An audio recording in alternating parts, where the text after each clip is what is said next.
नबी पाक सल्लल्लाहु अलैहि वसल्लम का फरमान है कि मिलावट करने वाला हम में से नहीं। लेकिन क्या कीजिए उन मुसलमानों का जो इस्लामी जमहूरिया पाकिस्तान में बच्चों के दूध से लेकर खाने पीने की हर शय में मिलावट करते हैं। चंद रुपए कमाने की खातिर जहर आलूद मवाद की मिलावट न सिर्फ सेहत की खराबी और बीमारी का बायस बनती है, बल्कि इस हद तक खतरनाक है कि इसके बुरे असरात नौजवान नस्ल में कद के छोटा होने, मुकम्मल ग्रोथ न होने, हार्मोन्स के मुतासिर होने से लेकर आने वाली नस्लों तक को मुतासिर करते हैं। दूध जिसको खुदा के नूर से तशबीह दी जाती है, उसमें सोडा और खाद मिला देते हैं। लाल मिर्चों में लकड़ी का बुरादा, घी में मोम और शहद में शीरा मिलाया जाता है। मरे हुए जानवरों का गोश्त हलाल कहकर अवाम को खिला देते हैं। हत्ता के गुज़िश्ता दिनों 2 मासूम बच्चों की पुराना स्टोर किया हुआ गोश्त खाने से हलाकत तक हो चुकी है। खाने पीने की अशिया में मिलावट या हराम को हलाल कहकर खिला देने वाले रोज़े महशर खुदा और रसूल को क्या मुंह दिखाएंगे और हुकूमत वक्त को इस तरह के लोगों के खिलाफ क्या करना चाहिए, इसी पर आज कुतुब ऑनलाइन में बात करेंगे।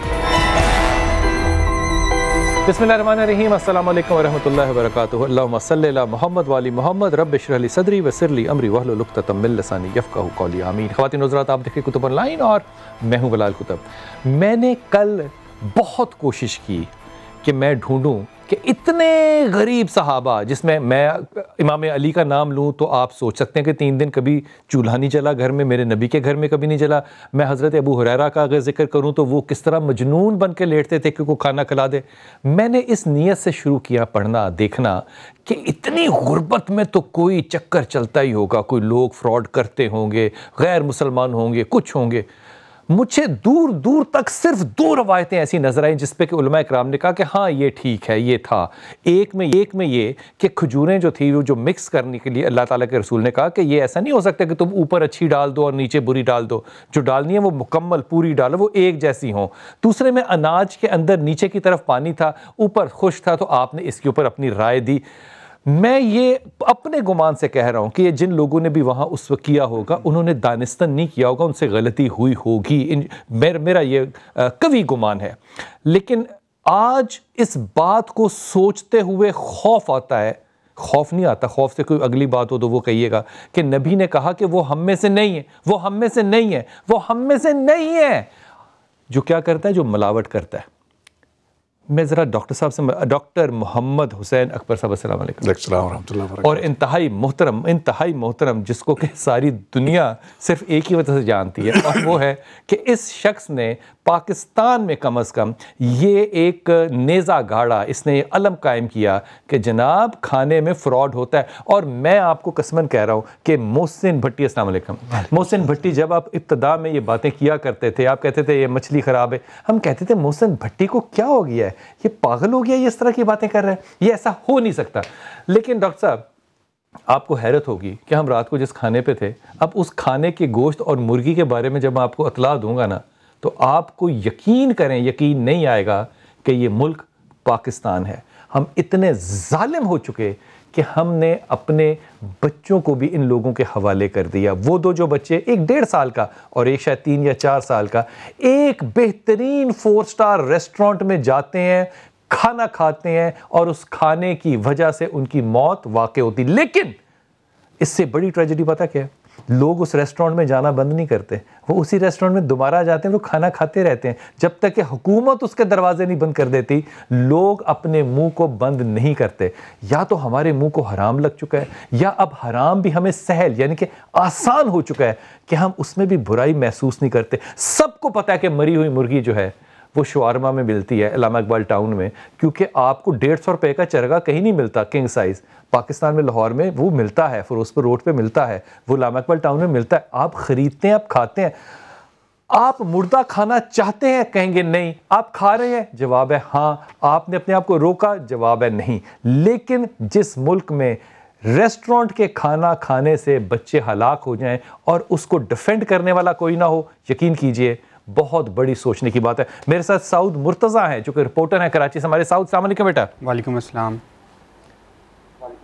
साउद, मुझे थोड़ी सी बताइएगा बात कि इन बच्चों का, जो हमने खबरों में बड़ा सुना कि इन्होंने एक अच्छे रेस्टोरेंट में जाके खाना खाया और इस रेस्टोरेंट की कई ब्रांचेस हैं कराची के अंदर, और मैं अगर ये गलत कह रहा हूँ तो मुझे दुरुस्त कीजिएगा कि एक ब्रांच जहाँ से खाना खाया उसको बंद किया, उसके बाद उसी की ब्रांचों में लोग जाते रहे। पहले तो ये बात बता दीजिए, फिर मुझे ये भी बताइए कि इन बच्चों की कॉज ऑफ डेथ जो पता चली, जो वजह मौत है, वो क्या निकली, क्यों निकली और किसने बताया? जी बिल्कुल, आपने ठीक कहा कि इनकी जो मुख्तलिफ़ ब्रांचेस हैं वो अब भी कराची के मुख्तलिफ़ इलाकों में चल रही हैं और इन्होंने मज़ीद ब्रांचेस भी खोलनी थी, जो सिस्टर कंपनियां थी उन्होंने वो खोलनी थी। इनकी वजह मौत अगर पोस्टमार्टम जो कि MLO ने तैयार की उससे वाज़ेह हुआ कि इनकी मौत डिहाइड्रेशन की वजह से बनी, लेकिन उसकी जो असल वजह बनी वो खाना ही बनी, मुज़र सेहत खाना बताया जाता है जो इन्होंने खाया। पहले ये एक पार्क गए थे क्लिफ्टन के और उसके बाद वहाँ से एक रेस्टोरेंट गए और उन दोनों ने वहाँ पर दोनों मकामात पर ये खाने की चीज़ें खाई थी मुख्तलिफ, जिनके सैंपल्स लिए गए, जिसमें बाद में ये वाज़े हुआ लैब टेस्ट में कि उन 2 से 3 चीज़ें, जिसमें चिकन तंदूरी, चिकन विंग्स समेत 3 ऐसे आइटम्स थे जिनमें इकोलाई और जो लिस्टेरिया बैक्टीरिया, ये दोनों बैक्टीरिया की जो मिकदार थी वो बहुत ज़्यादा जो है पाई गई। इकोलाई की भी जो मिकदार थी 2000 या 7000 इससे ज़्यादा जो है इसमें पाई गई थी और इनका जो इम्यून सिस्टम था वो बर्दाश्त नहीं कर सका था और लिस्टेरिया की फौरी जो शनाख्त हुई तो बच्चों को उल्टियाँ लगती रहीं, पोटियाँ होती रहीं और उसके बाद जब इनको अस्पताल मुंतकिल किया गया तो 1.5 साल जो मोहम्मद था वो इंतकाल कर चुका था और उसका जो भाई था 4 साल, वो भी दौरान इलाज जो है दम तोड़ गया था। साउद, मुझे ये बताइए कि ये जो ब्रांचेस अभी खुली हैं इनके ऊपर पुलिस का कोई एक्शन नहीं हुआ, फूड डिपार्टमेंट का कोई एक्शन नहीं हुआ, हुकूमत ने, सिंध ने कोई एक्शन नहीं किया, वो क्यों खुली हैं? बिल्कुल अफसोस के साथ फूड डिपार्टमेंट तो जागा ही इस वाक़े के बाद है और जब ये वाक़या हुआ तो उसके बाद जो है फूड डिपार्टमेंट को होश आया। पहले उन्होंने इसी रेस्टोरेंट को सील में भी जो है काफ़ी देर से किया और जब उनको एक इतला मिली कि कोई पुराना गोश्त इन्होंने रखा हुआ था, जब उसको पकड़ा तो मालूम ये हुआ कि वो गोश्त भी जो है एक और ब्रांच खोलनी थी उसके लिए रखा गया था। इसी कड़ी में जो है मुख्तलिफ रेड्स जो है किए गए, मुख्तलिफ ना सिर्फ कितना पुराना था, चंद दिन पुराना, 10 दिन पुराना, 15 दिन पुराना, कितना पुराना था? तकरीबन 4 साल वो पुराना गोश्त बताया जा रहा है जो कि उस पर एक्सपायरी लिखी हुई थी। वो बाहर से 4 साल पुराना गोश्त? जी बिल्कुल, बाहर से वो इंपोर्ट कराया गया था और उसके जो ओनर था रेस्टोरेंट का, उसका यह बयान था कि वो एक नया रेस्टोरेंट खोलने जा रहे थे, उसके लिए वो गोश्त मंगाया था, लेकिन इसकी कोई तस्दीक नहीं हो सकी है।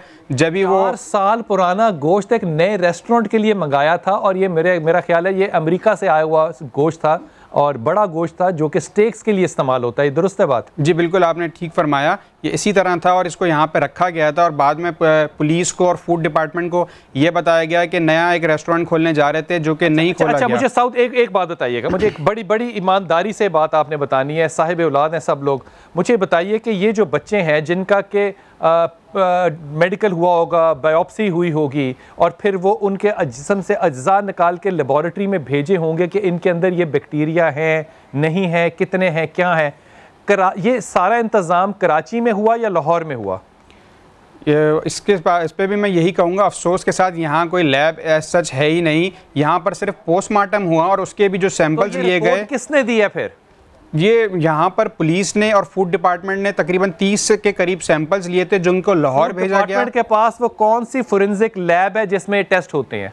यहाँ पे फूड डिपार्टमेंट खुद फाल नहीं था तो उनके पास लैब क्या होती। यहाँ पर जो सिंध हुकूमत की जो लैब है वो भी इस हद तक कारआमद नहीं थी, इवन के वहाँ पर जो केमिकल एग्जामिनर होता है वो भी यहाँ पर तैनात नहीं था। शर्जील मेमन के केस के बाद कोई यहाँ पर था ही नहीं, जिसकी वजह से पंजाब। आपको क्या लगता है कि ये किसने किया, ये रिपोर्ट किसने लिखी? मतलब वहाँ के किसी क्लर्क ने, वहाँ सफाई करने वाले ने, वहाँ किसने लिखी ये रिपोर्ट?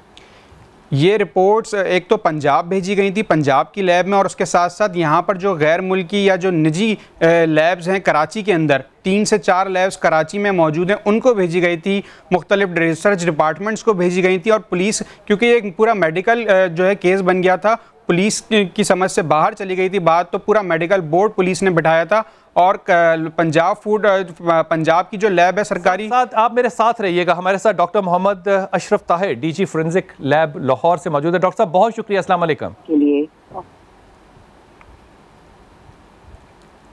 डॉक्टर साहब से अभी हम राब्ता करते हैं क्योंकि ये जो फरमा रहे हैं कि मेडिकल बोर्ड बने, भाई आप अगर 4 मेडिकल बोर्ड भी बैठा लें तो मेडिकल बोर्ड ये फैसला नहीं कर सकता कि इसमें कौन सा बैक्टीरिया है और वो कितनी तादाद में। इसके लिए आपको एक ऐसी लेबॉरेटरी चाहिए जो जिसको कहते हैं कि वर्ल्ड क्लास किस्म की लेबॉरेटरी चाहिए, जिसमें कि हवा जो है वो भी बैक्टीरिया के बगैर हो।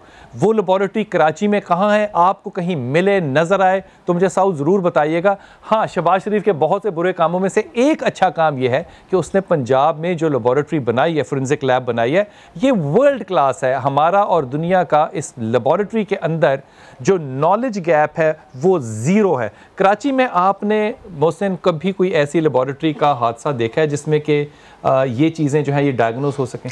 कराची में सरकारी सतह पे ऐसी कोई लेबॉरेटरी नहीं है, लेकिन इंटरनेशनल एक्रीडेशन की लेबॉरेटरीज के कुछ सेंटर्स वहाँ पे ज़रूर हैं, प्राइवेटली। जी प्राइवेटली हैं, लेकिन वो वाली जिस तरह की बाकायदा सरकारी सतह पे फॉरेंसिक लैब पंजाब में है, इस लेवल की तो पूरे पाकिस्तान में कोई लेबॉरेटरी नहीं है।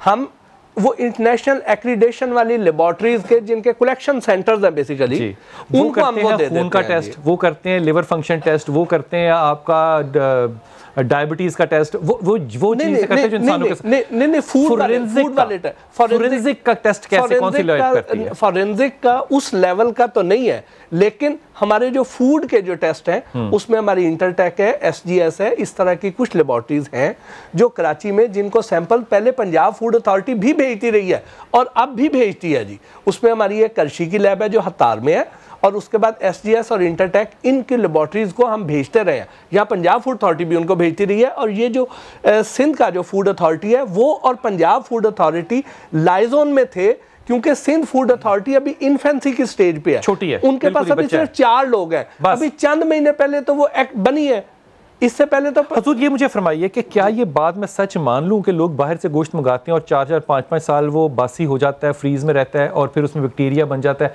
इस गोश्त के अंदर आप डायरेक्ट भी एंटीबायोटिक लगाते हैं तो बैक्टीरिया नहीं खत्म हो सकता, इतना ज्यादा जी बिल्कुल ऐसे ही तो वो लोगों को खिलाते हैं वाकई? हाँ, अच्छा, अब उसमें मसला ये है कि पंजाब में आज से 7 साल पहले, 8 साल पहले पंजाब फूड अथॉरिटी बन गई और यहाँ पे काम शुरू हो गया, और यहाँ पे बाकायदा आज यहाँ के हम रेस्टोरेंट्स पे हम तसल्ली कर सकते हैं, यहाँ पे बहुत बेहतर निज़ाम हो गया पंजाब में।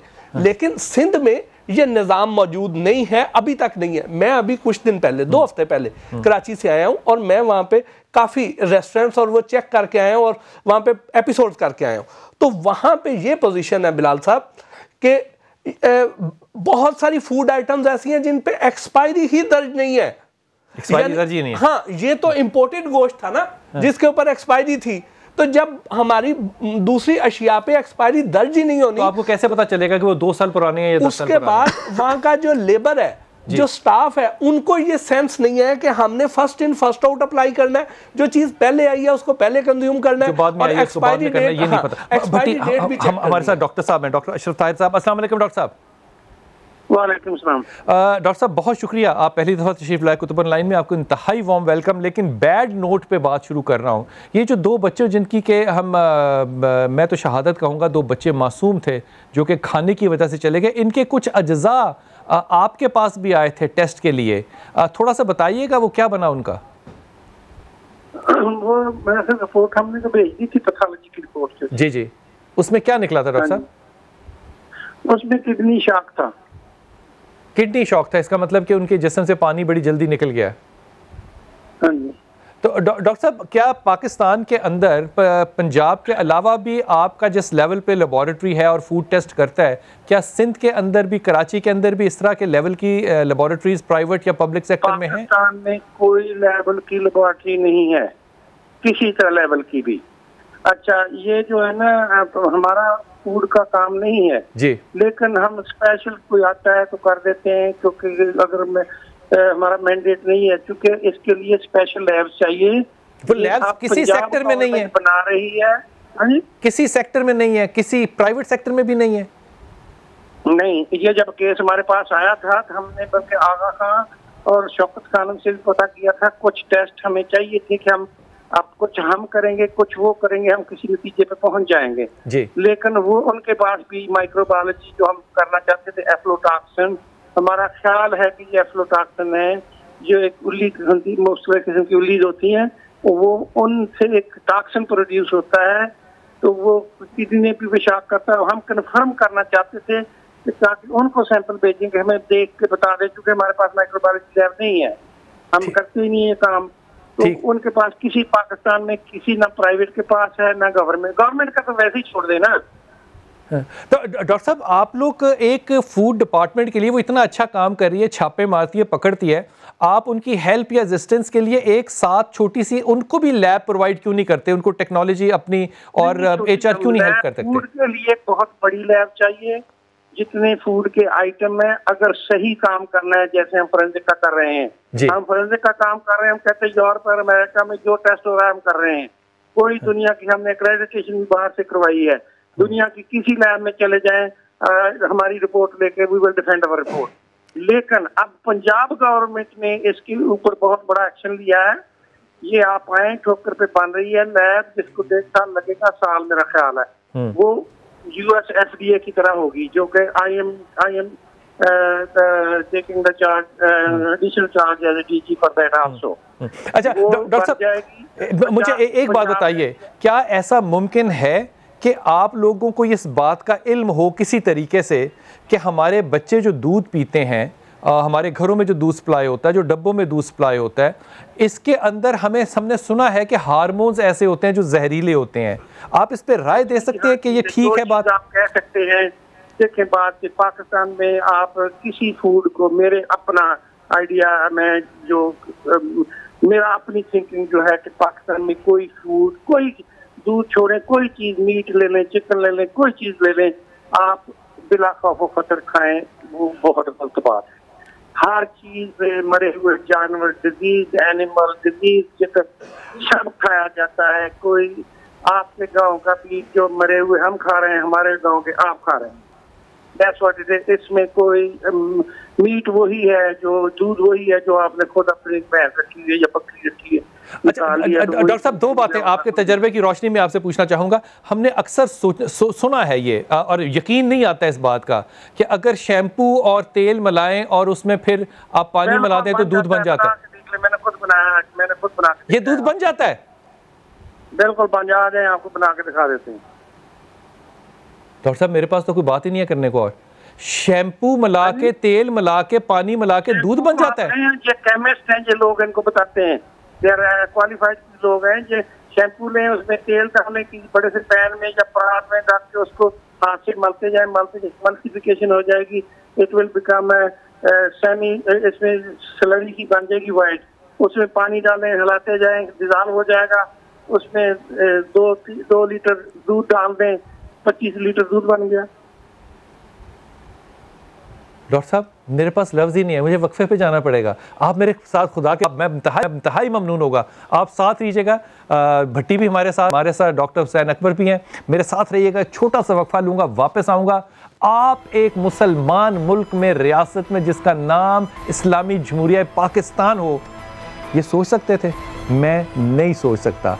अगर इस मुल्क में जवाल आ रहा है तो हुजूर हमारी नीयतें बद हैं। अब जब खाना बेईमाना होगा तो हलाल और हराम की बहस तो बिल्कुल दूर की बात है। वापस आइए, बात करते हैं।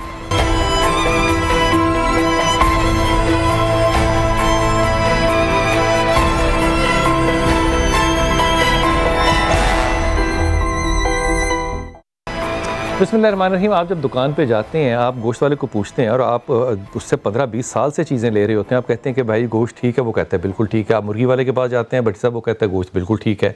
हमने कभी बॉयलर को, जो मुर्गी खाने के लिए होते हैं, हमने इसको कभी खड़े नहीं देखा। लेकिन गोश्त में हमने कभी ऐसा गोश्त नहीं लिया जो कि फूला ना हो, जिसमें पाइप डाल के पानी ना डाला हो। हमने कभी, अगर कोई सही खाना खाया है तो अल्लाह आलम है, फिर अल्लाह और अल्लाह के रसूल को ही पता है। डॉक्टर साहब, आपको भी अंदाज़ा था कि पाकिस्तान में ये दूध भी इस तरह बिकता है जिसको कि हम बचपन पे सुनते कि अल्लाह का नूर है, इसमें कोई मिलावट कर ही नहीं सकता, वो उसका ईमान ख़राब हो जाएगा? बिस्मिल्लाहिर्रहमानिर्रहीम। देखें, हमारे यहाँ तो हालत ये थी कि लोग दूध बेचा नहीं करते थे। क्या बात की है यार, क्या बात की है डॉक्टर साहब आपने, बिल्कुल सही बात की है। मुफ्त कहते, जितना लेना बेचता कोई नहीं था कि ये अल्लाह का नूर है, इसको बेचा नहीं जा सकता। लेकिन आज हालत बहुत अच्छी, वाह वाह वाह वाह। दूसरी बात इस वक्त ये है कि एक मुसलमान मुल्क होने के हवाले से अवामुन नास में से हर एक की फ़र्दन भी ज़िम्मेदारी है, कोई साकित नहीं हो सकती, हुक्मरानों की ज़िम्मेदारी है। हज़रत अली इब्न अबी तालिब अलैहिस्सलाम कूफा में हर रोज़ सबसे पहला काम जो किया करते थे वो बाज़ारों का गश्त किया करते थे। ऐन बाज़ार के चौक में खड़े होकर उनको मुतरब्बे किया करते थे, ख़बरदार कोई चीज़ नाप तोल के हवाले से, उसके मिलावट के हवाले से कोई ऐसा काम ना करे। और फिर यहाँ तक कि रसूल खुदा सल्लल्लाहु अलैहि वसल्लम ने एक तो ये कह दिया ना कि फ़लैसा मिन्ना को उसका हमसे ताल्लुक़ ही नहीं है, दूसरा ये भी फरमाया कि वो यहूदियों के साथ माशूर होगा, तीसरी बात ये फरमाई कि वो मुफसिद फिल अर्ज़ है। और मुफसिद फिल अर्ज़ की सज़ा कुरान करीम ने फरमाया कुत्तलू और युसल्लिबू, उसको कत्ल कर दो, उसको फांसी पर लटका दो, उसके दायां बायां हाथ पाँव काट दो, उसकी इबरत का निशाना बना के दो। और हुक्मरानों की जिम्मेदारी ये है कि इस चीज़ पर पूरी तवज्जो दें। देखिए ये कुछ इस वक्त हो रहा है, ये तो गली गली कूचा कूचा बाजार ये सरे आम हो रहा है। और इसमें बड़ी बात यह है कि बड़े हुक्मरान मौजूद हैं। तो इसलिए बात यह है कि जहाँ हमारी इनफरादी जिम्मेदारी है, आपने खूब ये कहा, अगर एक होटल से खाना आपने खाया और ये नतीजा सामने आया तो आमों चाहिए था कि उस होटल को निशाना इबरत बना देते, उसकी तमाम ब्रांचें बंद हो जाती ताकि कोई जुर्रत ना कर सके, को नहीं हम निशाना इबरत बना सके। आप खाने वाले की बात, लेकिन बहरहाल एक जिम्मेदारी साकित नहीं हो सकती, हमें इस सिलसिले में आना चाहिए, उस पर तवज्जो देना चाहिए। और ये मिलावट कभी लाइटें जला के, कभी गोश्त में पानी डाल के, हत्ता कि यहाँ तक इमाम मूसा काज़िम अलैहिस्सलाम शाम के वक्त गुजरे हैं और एक शख्स जो है वो चावल बेच रहा था और फरमाया तो अंधेरा हो चुका है, ये तो मिलावट तुम कर, ये मिलावट है, अंधेरे की मिलावट है भट्टी साहब, और फिर रोशनी की मिलावट हो गया, मत बेचो। आपने 100 बल्ब जला दिए, 1000 बल्ब जला के चमक दमक करके देते हैं। यहाँ तक कि एक शख्स ने ये जुर्म कर लिया, माल जखीरा करके महंगा बेच दिया, बाद में हया आई क्या क्या नहीं। तो हुक्म यह है कि वो माल साहिबाने माल को वापस करो, अगर वापस नहीं कर सकते और ख़रीदार आपको नहीं मिलता, कहाँ गया कहाँ नहीं, उसकी तरफ से सदका करो, ये शरीयत ने हुक्म दिया। और माल हराम खाने का नतीजा क्या है, और अभी हदीस में पढ़ रहा था कि ये जो माल हराम खाते हैं ना, कभी वो अस्पताल में चले जाते हैं, कभी एक्सीडेंट में चले जाते हैं, कभी किसी तबाही बर्बादी में चले जाते हैं, वो सारा माल हराम का हराम पे खर्च हो जाता है और आखिरत में हिसाब व किताब अलग से देना पड़ता है। एक ऐसा वाक़या कोई आप बता सकते हैं जिसमें इमाम अली करमल्लाह ने मिलावट करने पर किसी को सज़ा दी हो? देखो इमाम अली अलैहिस्सलाम ने बाकायदा इसके लिए कोड़ों की सज़ा मुकर्रर फरमाई, तो किसी को ये इस वक्त मेरे पास रिवायत मौजूद मुझे नहीं याद, क्योंकि उस वक्त तो सज़ा मुतय्यन की किसी को नहीं दी, किसी दी नहीं, मौजूद ही नहीं है ना, मास्टर पाक है ना। ज़माना अली का तो बेईमानी को कैसे कर सकता है, कैसे करेगा? बटी क्या ये ज़रूरी है कि मैं ये ज़रूर समझूं कि मैं जो खा रहा हूँ वो गंदा ही है? मिसाल के तौर पे मुझे ऐसा लगता है कि अगर मैं आज जाके लाहौर के किसी भी बाज़ार में, मशहूर बाज़ारों में मछली खाऊं तो मछली में तो कोई बेईमानी नहीं हो सकती। क्या ये बात दुरुस्त नहीं है? देखें, मछली में जो बेईमानी हो सकती है ना, वो ये हो सकती है कि वो बासी हो सकती है। अच्छा, ठीक है, वो ये हो सकती है कि वो आप मछली मंडी में चल जाएं तो वहाँ पे गटर उबल रहे हैं, वहाँ पे सीवरेज का पानी भी खड़ा है, मछलियों के लिए पानी खड़ा है, नहीं बारिश का सीवरेज का पानी खड़ा है, और वो मछलियाँ जिन ट्रकों पे आ रही हैं, और वहाँ पे आप मछली मंडी के ज़रा फुटेज बनवा के देखें तो वहां से जो गलाजत और उसमें बैक्टीरिया तो ऐड होंगे। बट सब मैं ये जो जाता हूँ और 2-2 घंटे लाइन में खड़ा हो के 1 किलो मछली लेके प्लेट में खाता हूँ बैठ के, वो ठीक मछली नहीं होती? उसमें ठीक भी है, उसमें ठीक भी है, फिश फार्म से आती हैं, लोगों के अपने फिश फार्म भी हैं, बड़े बड़े मछली फरोश हैं, वो ठीक भी दे रहे हैं। लेकिन मैं अगर आप ये कहें कि 100% ठीक है तो मैं उससे डिसएग्री करता हूं कि 100% नहीं है। आपको कोई पंजाब में कम से कम को 70-80% आपको अब चीजें ठीक मिलना शुरू हो गई हैं, यहाँ पे को 20-25% तक कमी रह गई। मैं डॉक्टर साहब आपकी तरफ आता हूं। मैंने शहबाज शरीफ को ना अगले इलेक्शन में भी वोट कोई नहीं देना, लेकिन शहबाज शरीफ साहब ने जो काम किया है ना, ये कि फोरेंसिक लैब बनाई है, फूड की अथॉरिटी जो बनाई है, इसने जो चेंज किया पंजाब में, आपको जनाब अली अस्सलाम वालेकुम है, आपने कमाल काम किया। डॉक्टर साहब क्या ये बात सच है, अगर मैं गलत हूं तो मुझे सही कीजिएगा, कि दूध की थिकनेस को बढ़ाने के लिए ये जाली दूध जो बनता है, शैम्पू टाइप दूध, इसमें डॉक्टर साहब जो गंदा पानी है वो मिलाया जाता है ताकि वो थिकनेस ज्यादा हो? डॉक्टर अशरफ ताहिर साहब आपसे बात कर रहा हूँ। देखें जी, जो भी आप सोच सकते हैं ना, हर चीज डाल देते हैं। ये कोई हर चीज इसमें जो चूंकि अगर फैट निकाल लें, बटर निकाल लें तो दूध हैवी हो जाएगा। तो फर्स्ट टेस्ट जो होता है ना, वो होता है इलेक्ट्रोमीटर का, वो उसमें थर्मामीटर की तरह एक चीज होती है, डालते हैं, उससे पता चलता है कि इसकी कसाफत कितनी है। तो वो जब देखते हैं तो वो फिर दूध के बराबर नहीं होती, तो उसमें आप पानी मिला दें तो फिर बराबर हो जाएगी। डॉक्टर साहब ये गटर का पानी मिलाने से कैसे फर्क पड़ता है, या गंदा पानी मिलाने से कैसे फर्क पड़ता है? उसकी थिकनेस दूध के बराबर होती है। है? डॉक्टर साहब, गंदा पानी मिलाना यानी कि दूध को असल बनाने में मदद देता है? देखिए जी, उसमें मिट्टी डाल लें, जो भी वो बना बनाया आ रहा है उनके पास। देखिए जी, इसमें दूध तो वैसे ही आप अपना जानवर रख के पी सकते, बाकी तो नहीं पी सकते। मैं देखिए 7 साल हो गए, मैं तो यहाँ से नहीं लेता, मैं जाता हूँ अपना, जब भी अमेरिका वहाँ से लेके आता हूँ, यहाँ न्यूजीलैंड से आता है पैक में वो लेता हूँ, वरना मैं।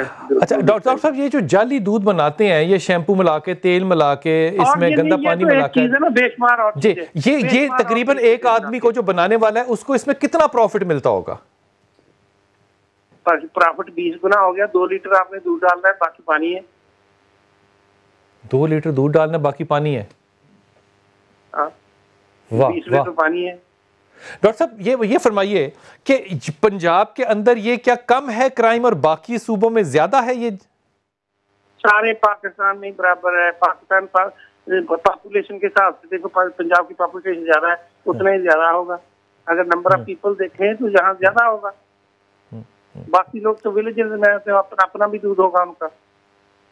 वाह वाह। डॉक्टर साहब प्लीज मेरे साथ रहिएगा। बट साहब, ये जो दूध जाली पड़ेगा, इसको मैं बनाऊंगा तकरीबन 10 से 15 रुपए पर लीटर में, बेचूंगा मैं इसको 80 रुपए के करीब। तो मुझे हीरोइन बेचने की क्या जरूरत है? मैं दूध क्यों ना बेचूं? कोई जरूरत नहीं है। आप देखें, इस वक्त पंजाब की जो पॉपुलेशन, पाकिस्तान की पॉपुलेशन तकरीबन 22 करोड़ लोग है, और हमारे जो दूध की पैदावार है वो तकरीबन 9.5 से 10 अरब लीटर है साल की।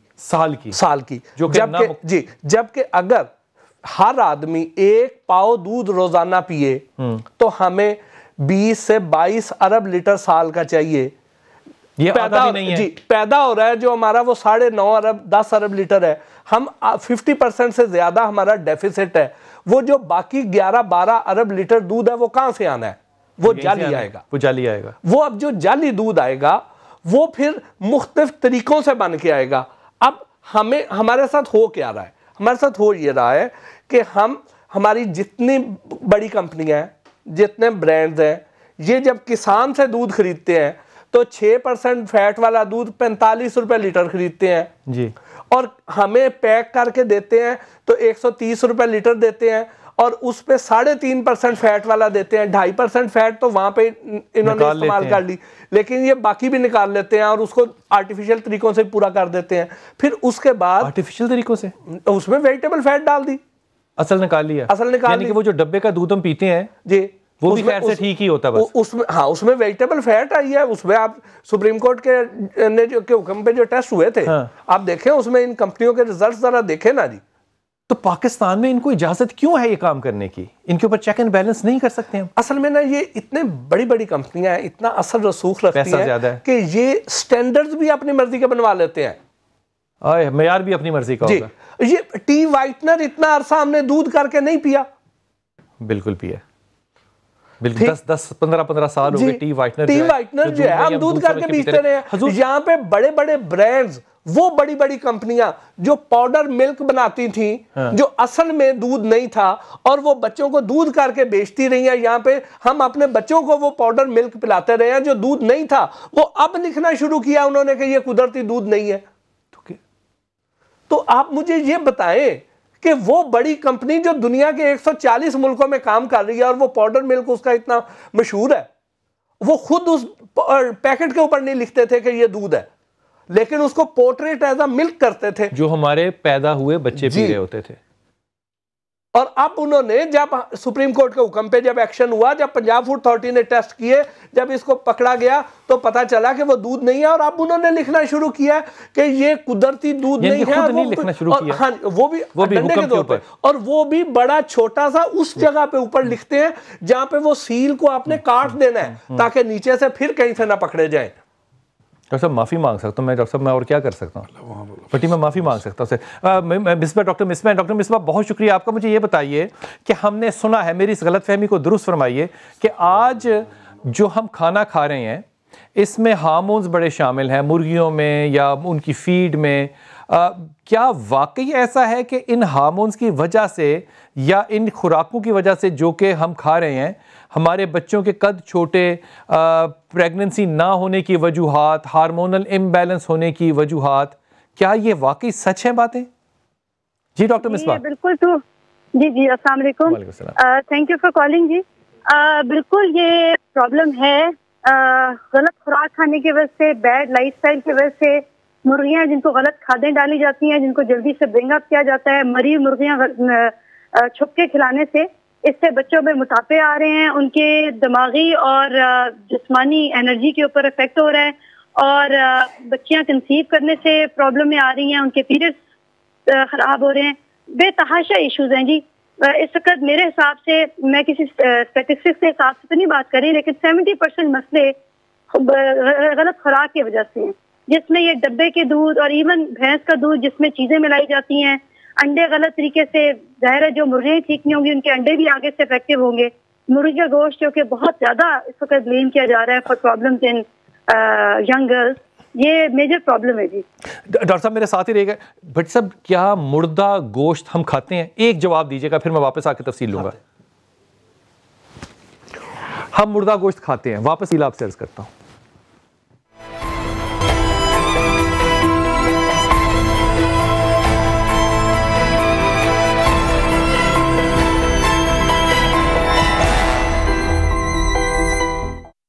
बिस्मिल्लाहिर्रहमानिर्रहीम। जाने से पहले मैंने भट्टी साहब से पूछा कि भट्टी साहब, हम क्या मुर्दा गोश्त खा रहे हैं? इसका आपने जवाब दिया जी, खा रहे हैं। कौन कौन सा? उसमें हम मटन भी खा रहे हैं, बीफ भी खा रहे हैं जी, मटन भी खा रहे हैं, बीफ भी खा रहे हैं, और मुर्गी भी खा रहे हैं मरी हुई। नहीं तो औरतों का गोश्त हो सकता है और होता ही हो, गधे का भी होता हो। हाँ, गधे का बड़ा अरसा खाया है, लेकिन अब कम हो गया, पंजाब में कम हो गया। मरा हुआ गोश्त क्या है, मतलब क्यों खा रहे हैं? हाँ, उसमें ये है कि अगर हम बात करते हैं मुर्गी जी, तो आजकल शदीद ठंड है, रात को टेम्परेचर माइनस में हो जाता है। हमारा जो ट्रक मुर्गी लेके आता है उसके इर्द गिर्द कोई वेदर शील्ड नहीं है, ठीक। उसमें वो वाली मुर्गियां भी हैं जिनके जिस्म पे पर कम है, ठीक। अब वो वाली मुर्गियां जो जिनकी कुव्वत मुदाफियत कम है, वो रात को उस टेम्परेचर पे मर जाती हैं। अब एक ट्रक में तकरीबन 15 से 20 मरी हुई मुर्गियां निकलती हैं, ठीक, और 3000 ट्रक लाहौर में मुर्गी लेके आता है। हाँ। अब 20 मुर्गियों को 3000 से मल्टीप्लाई करें, कितनी मुर्गियां रोजाना लाहौर में आ रही हैं, और वो फिर कहाँ जाती हैं?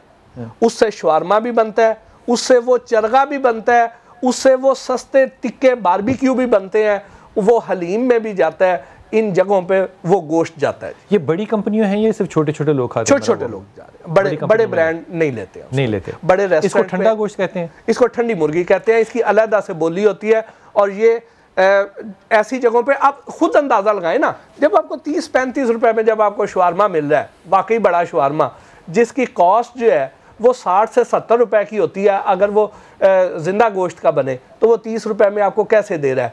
अगर 250 रुपए, 250 रुपए किलो मुर्गी का गोश्त है और आपको 165 रुपए में चरगा मिल रहा है, तो आप अंदाज़ा लगाएं कि वो कैसे मुमकिन है। ठीक है, या तो वो फालिज ज़्यादा है, लकवे वाली है, बीमार है, 600 ग्राम वाली है, बिल्कुल सोकड़े की मारी हुई है, बीमारी का शिकार है मुर्गी, या वो है या मुर्दा है।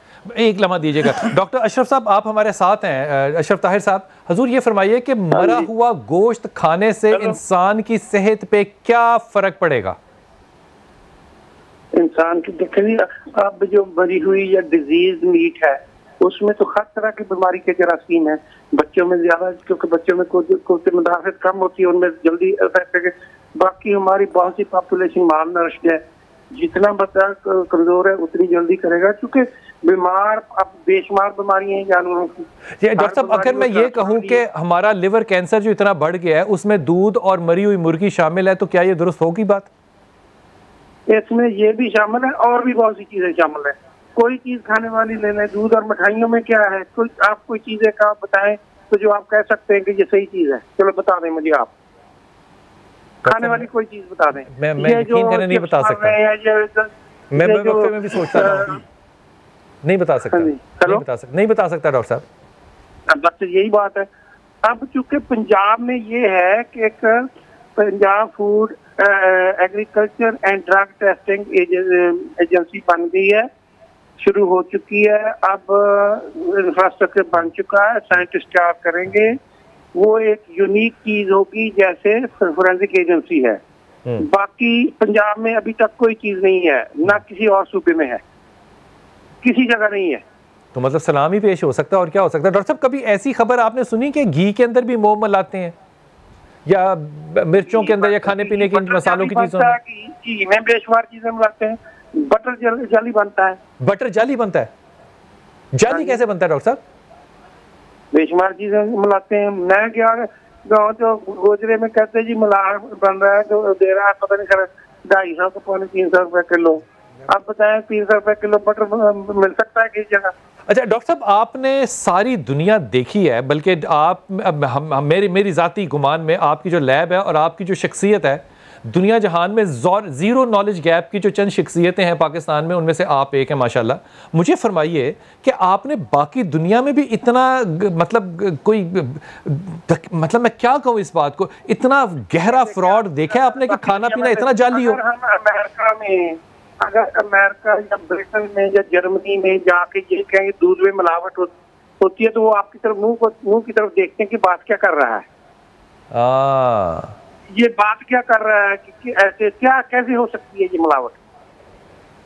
आप मीट का बताएं, डिजीज मीट है वो आपके मुंह की तरफ देखते हैं। उन्होंने कभी सी हम मुसलमान हैं, ये नान मुस्लिम है, जो ये असल में सारे जो हमारे असूल थे मुसलमानों के सारे उन्होंने ले लिए। ना मिलावट है ना झूठ है, आपको वो बता देंगे। हम जाते हैं क्योंकि हम पोर्क नहीं खाते, उनको बता देंगे रेस्टोरेंट में जाके ये पोर्क नहीं खाते, वो फ्राई पैन धोएंगे, धो के साफ करके पका के देंगे।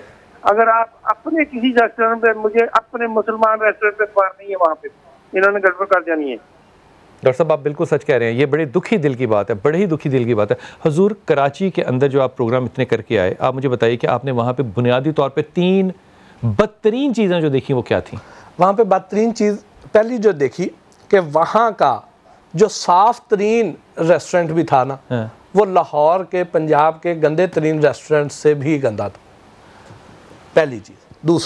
दूसरी चीज़ ये है कि वहाँ पे ज़्यादातर फूड प्रोडक्ट्स वो हैं कि जिसके ऊपर एक्सपायरी डेट नहीं है। 2 तीसरी, वहाँ पे खुला कुकिंग ऑयल बेदरेग इस्तेमाल किया जा रहा है। जो किससे बना होता है? खुला कुकिंग ऑयल वो है कि जो पाम ऑयल है, सोप ग्रेडेड पाम ऑयल है, जो साबुन वाला है, वो जो 90 से 95 रुपए लीटर मिलता है, वहाँ पे इंपोर्टर बैठा हुआ है और वो खुला कुकिंग ऑयल रेस्टोरेंट्स में भी, फैक्ट्रियों में भी, मेयोनीज भी, हर चीज उसी से बना रहे हैं। मतलब साबुन खा रहे हैं। जी साबुन खा रहे हैं, जिस्म साफ होगा। अब हम नहीं, जिस्म साफ नहीं होगा। वो जाके मेल्ट होता है 60 से 70 डिग्री पे जाके मेल्ट होता है। हमारा बॉडी टेम्परेचर है 37 डिग्री 37 जी। अब वो जो हम खा लेंगे वो अंदर मेल्ट नहीं होगा और ब्लॉक होगा और हार्ट अटैक होगा। हुजूर मुझे बताइए कि क्या ये बात सच है? हमने इसको व्हाट्सएप पे कई दफ़ा देखा है कि हमारे केपी के इलाकों के अंदर जो है वो कढ़ाइयाँ कुत्ते के गोश्तों की बनती है। कराची के अंदर कढ़ाई गोश्त जो है वो कुत्ते के गोश्त का बनता है। हमने गधे तक तो सुना था, ये दोनों बातें क्या सच हैं? उसमें यह है कि ये इंडिविजुअल ने, किसी ने ये हरकत कर ली, एज ए होल अब खुलेआम हर जगह पे नहीं होता, गधा भी खुलेआम नहीं है। कहीं कहीं पे कोई एक्सेप्शंस हैं जहाँ पे लोग इस हद तक घटियापन पे उतर आए। अदरवाइज इससे कोई भी वो रेस्टोरेंट जो अच्छा चलता है वहाँ पे इसकी सप्लाई इस वजह से मुमकिन नहीं है क्योंकि रेगुलर बेस पे इसकी अवेलेबिलिटी करना मुश्किल है। ये जो फूड अथॉरिटी है, मतलब ये जो फूड अथॉरिटी है, ये सड़क वाले रेस्टोरेंटों को क्यों नहीं देखती? ये सिर्फ बड़े रेस्टोरेंटों को क्यों देखती? फ्रॉड तो सारा सड़क पे हो रहा है। नहीं, पंजाब में अब सड़क वाले रेस्टोरेंट्स भी बहुत बेहतर हो गए। पंजाब में अब हमें छोटे रेस्टोरेंट भी बड़े बेहतर मिलेंगे जी। अच्छा डॉक्टर माज आप हमारे साथ हैं। डॉक्टर साहब ये बताइए कि बच्चों की ग्रोथ पे क्या फ़र्क पड़ेगा इस सारे मैं 10 नंबर क्या कहूँ 20 नंबर क्या कहूँ इंतहाई जाली खाने से बच्चों के सेहत पे, ग्रोथ पे, हार्मोन्स पे, रिप्रोडक्टिव सिस्टम पे क्या फ़र्क पड़ेगा? बेसिकली जो बच्चा जो है ना, बच्चे की जो पहले 2 साल हैं उसमें बच्चे की बेस बनती। हेलो जी जी जी जी बेस बनती है। बेस का मतलब होता है बुनियाद जी। मतलब आप किसी भी बिल्डिंग की बुनियाद बनाएंगे, अगर बुनियाद स्ट्रॉन्ग होगी तो उसके बाद अगर आप चाहें तो वहां पे 40 फ्लोर बनाएं, चाहे 50 बनाएं, चाहे 100 बनाएं, चाहे 5 बनाएं। ठीक। अगर आप बुनियाद कमजोर बना देंगे तो बुनियाद तो आप जितने मर्जी उस पर इन्वेस्टमेंट कर लें, आप 5 फ्लोर से ऊपर नहीं जा सकते। ठीक। Same thing is true for the child. बच्चे की बुनियाद बनती है जिस दिन से प्रेगनेंसी स्टार्ट होती है उससे लेके 2 ईयर्स तक। ठीक। ये बच्चे का बेस या बुनियाद डेवलपमेंट सेक्टर। ठीक। और इंसान जो है, इंसान की तमाम चीजें, एक तो जीन्स एंड जीन्स और एनवायरनमेंट, ठीक, पे बिलीव करता है। तो एनवायरनमेंट क्या है बच्चे के पहले दिन, जो उसकी स्ट्रक्चर, बॉडी स्ट्रक्चर्स बन रहे हैं, और बॉडी स्ट्रक्चर्स के लिए एनवायरनमेंट क्या है, जो न्यूट्रिएंट्स हम दे रहे हैं। ठीक है। तो न्यूट्रिएंट्स जितने अच्छे और प्योर होंगे उतनी बड़ी उसकी बुनियाद होगी। इसीलिए हमारी जो कद है डॉक्टर साहब वो भी छोटे रह गए, हमारे जिस्म भी छोटे रह गए, रिप्रोडक्टिव प्रॉब्लम जो है वो भी हमारे अंदर आ गए। हम सब जिस मुल्क के अंदर खाना जो है, पीना जो है, वो हराम, क्या हराम से भी कोई 10वीं आगे कंडीशन पे पहुंच चुका हुआ है, वहाँ पे आप लोग जब कहते हैं कि ईमान ताज़ा करें और ईमान के साथ रहें और आपके अंदर अखलाक होना चाहिए, तो वो किधर से आ जाएगा? यकीनन नहीं हो सकता उसमें। जब ग़िज़ा ही ऐसी होगी तो असरात भी ऐसे होंगे। हराम तो बड़े वाक़यात, हम तो हराम से आगे नहीं निकल सकते। मैं एक छोटा सा वाक़या लम्हों में अर्ज़ करना चाहता हूँ। एक आबिद ज़ाहिद की बीवी के यहाँ एक बेटा पैदा हुआ, जवान हुआ, जाके एक मश्ती जो था मशक में पानी लेके जा रहा था, तीर मार के मशक फाड़ दी। उसने देखा ये तो फलां आबिद ज़ाहिद बाप का बेटा है, बड़ा नमाजी परहेज़गार मुत्तकी बाप है। उसके पास चला गया, उसने बेटे को कुछ नहीं कहा, बीवी को बुलाया कि ये बच्चा जब तक आपकी शिकम में रहा है तूने कोई हराम ग़िज़ा तो नहीं खाई? सोच सोच के कहती है कि एक दिन मैं बाजार से अनार खरीदने के लिए गई थी, मालिक की इजाज़त के बगैर मैंने नाखून चुबो के अनार का जायका चखा था। इतना कहना था, उसने कहा था तुमने नाखून चुबा, उसका नतीजा आज तीर की सूरत में ज़ाहिर हुआ है। मैं पहले हदीस अर्ज़ कर चुका हूँ कि आप अगर हराम खाएंगे तो वो बीमारियों की सूरत में चला जाएगा, वो किसी और सूरत में चला जाएगा। ये मत सोचिए कि रिज़्क़ हराम जो है वो तुम्हें नसीब होगा, बल्कि रोज़े क़यामत उसका हिसाब किताब अलग से देना पड़ेगा, दुनिया में हिसाब किताब अलग से देना पड़ेगा।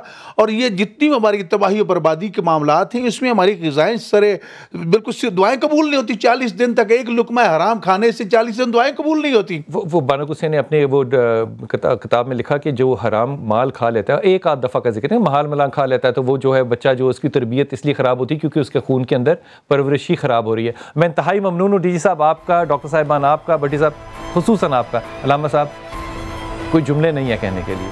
कमाल कौम है हम, हैं हम मुसलमान और खाते हम अपने हाथों से हराम को बना कर हैं, हाथ से तन। वो जो जुमला कहते थे ना लोग, वो लगता है बिल्कुल सच है कि आप बाहर के मुल्क में गए हैं, शराब का गिलास आपके हाथ में है और आप कह रहे हैं कि मैंने वो हराम खाना नहीं खाना। वो अल्लाह के वलियों, मुझे लगता है कि ये अब सिर्फ बाहर की मसाले नहीं हैं, कि आपके मुल्क की मसाले हैं। शैम्पू से बने, दूध से पले बच्चों से आप एक्सपेक्ट करते हैं कि वो उस मुल्क की बाग दौड़ संभालें। अल्लाह ही आपको हिदायत दे। मुलाकात होगी इंशाअल्लाह। अस्सलाम वालेकुम।